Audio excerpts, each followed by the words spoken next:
Hello, and welcome to episode 55, Storytelling for Brands. Welcome to the PR Playbook Podcast, the only podcast giving you actionable skills and advice you need to execute a strategic PR program. Warning: what you hear next may lead to brand awareness and increased sales and customer exposure. Now here's your host, Rinjini Joshua.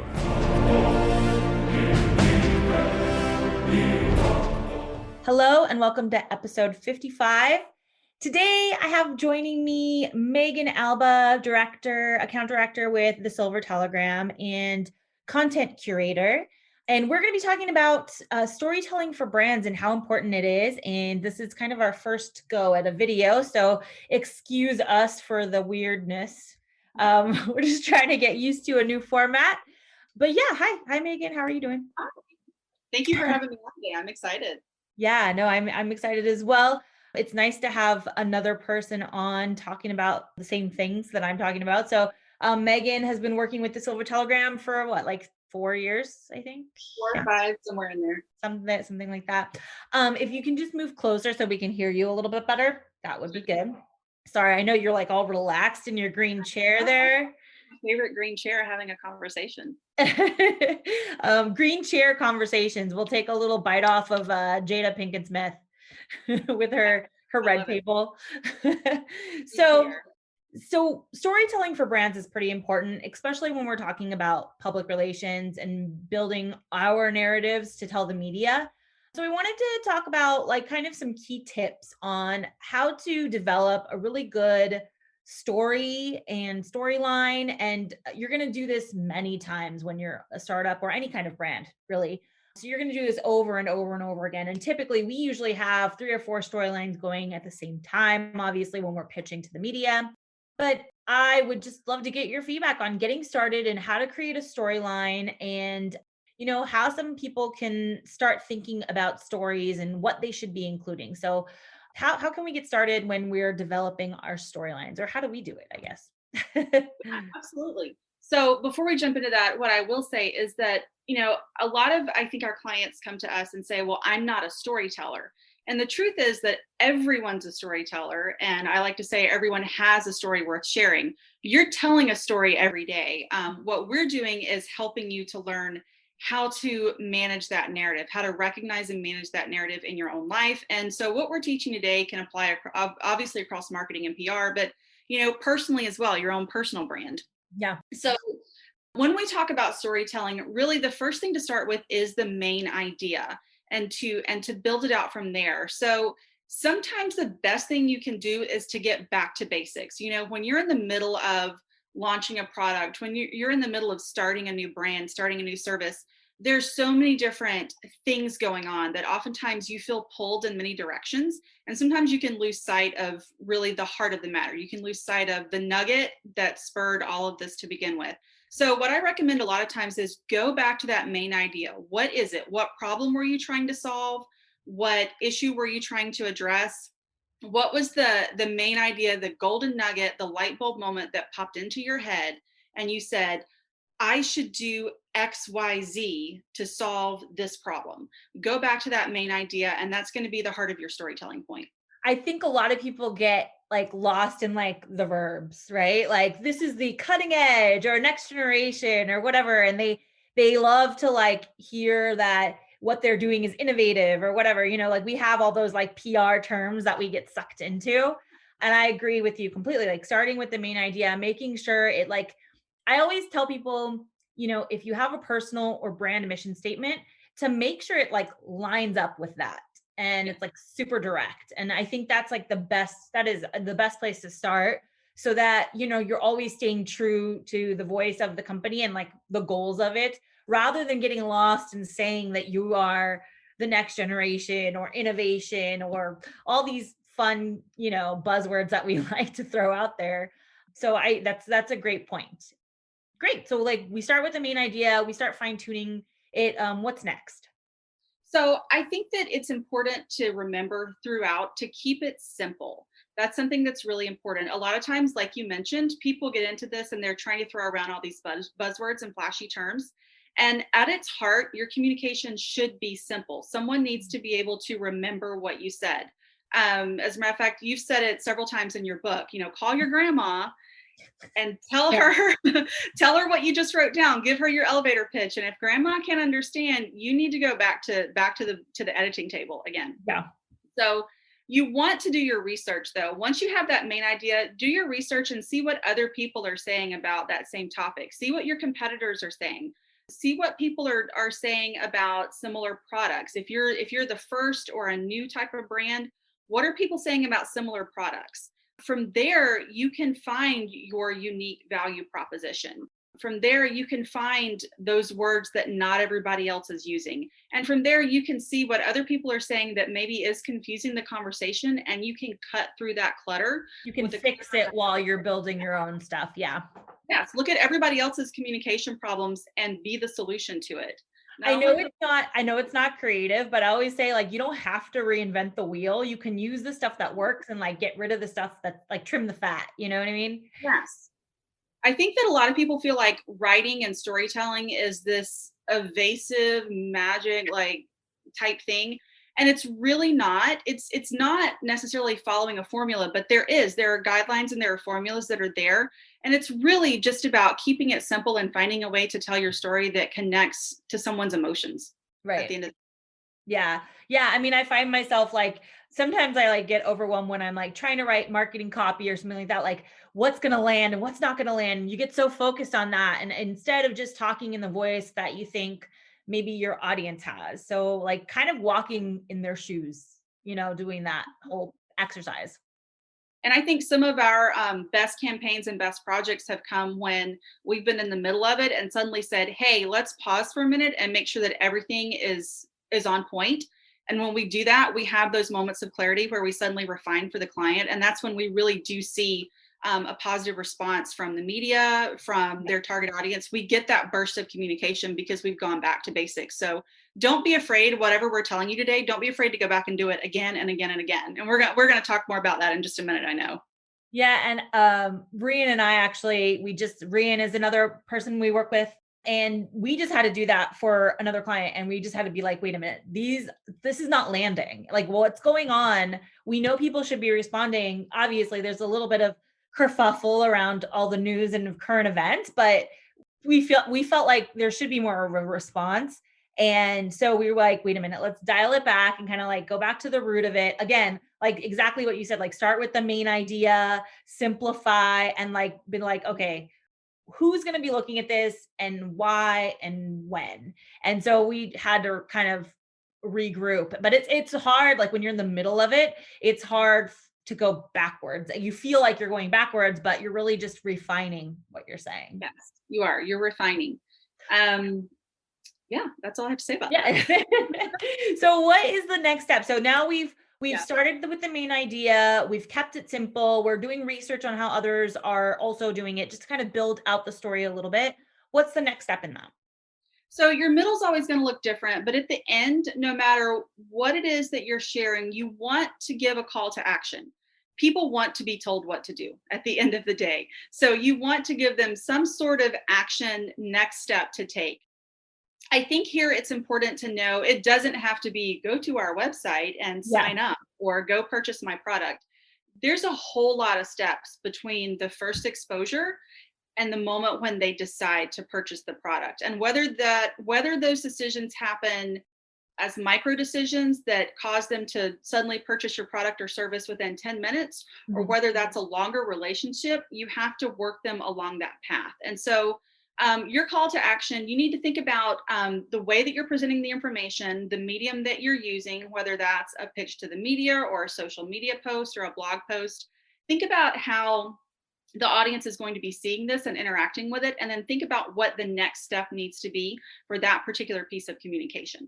I think also like worth saying, because we do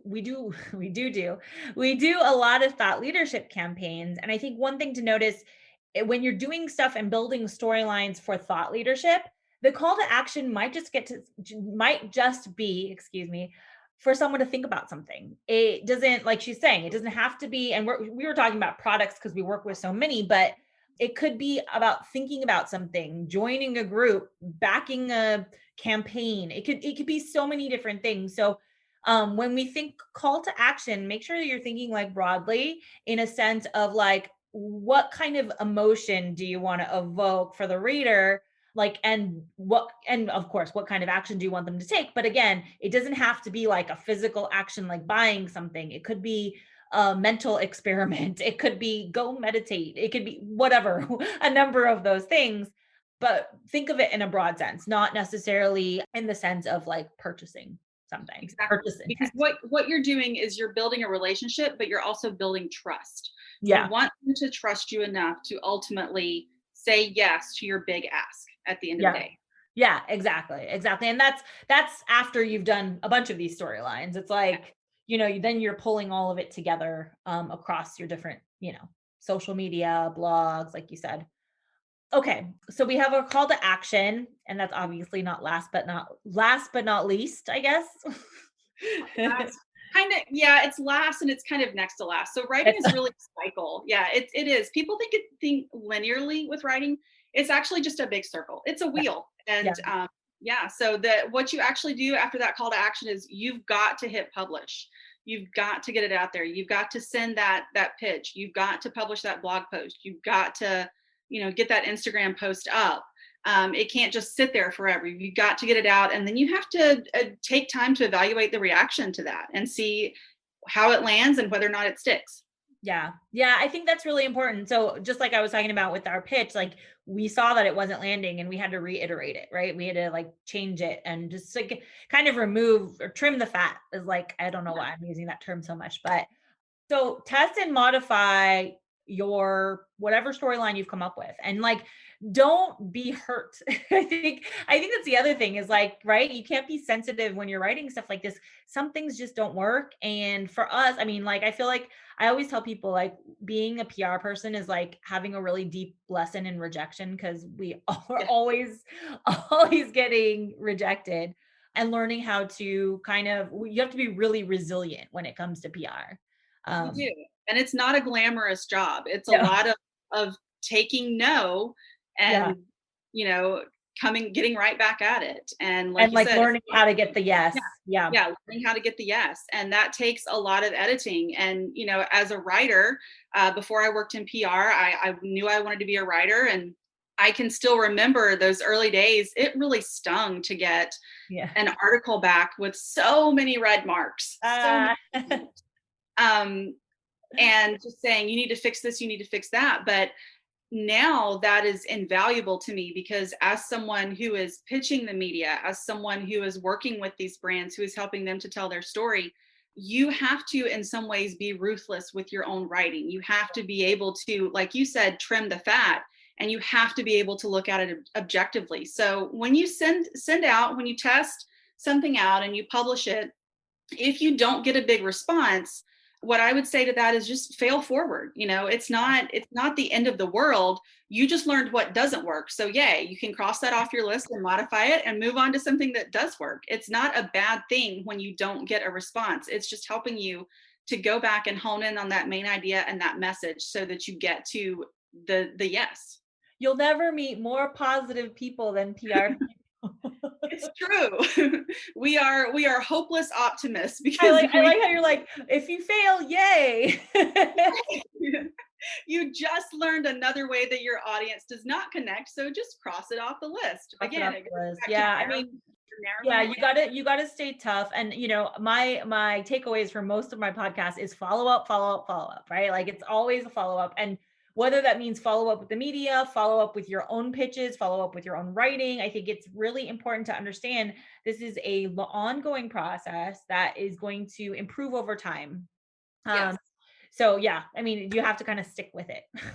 it sounds cliche, but it's not a sprint, it's a marathon. Yeah, And I think you and I are definitely both proof of that. You've been yeah, working in the industry for over 15 years, and I'm yeah. sure if you looked back at some of your work from the early days, you would see, yeah, we don't I want was to look I was actually a terrible writer. Like I was just a terrible, terrible writer. I think I just wasn't thinking. And so I would just put words on a paper and nobody, I was kind of raised in the era of like, you sink or swim. Yes. And so when I first started in PR, that's how it was. It wasn't like there was nobody training us. It was either you sink or you get the pitches and you get the interviews or you don't. And then your success is measured by how much coverage you get. And so you just kind of had to figure out how to improve your writing over time or get to the point over time. And it took me a long time. And then all of a sudden, it just kind of clicked. And you're like, oh, wait a minute. Why am I saying all this other stuff? Nobody cares.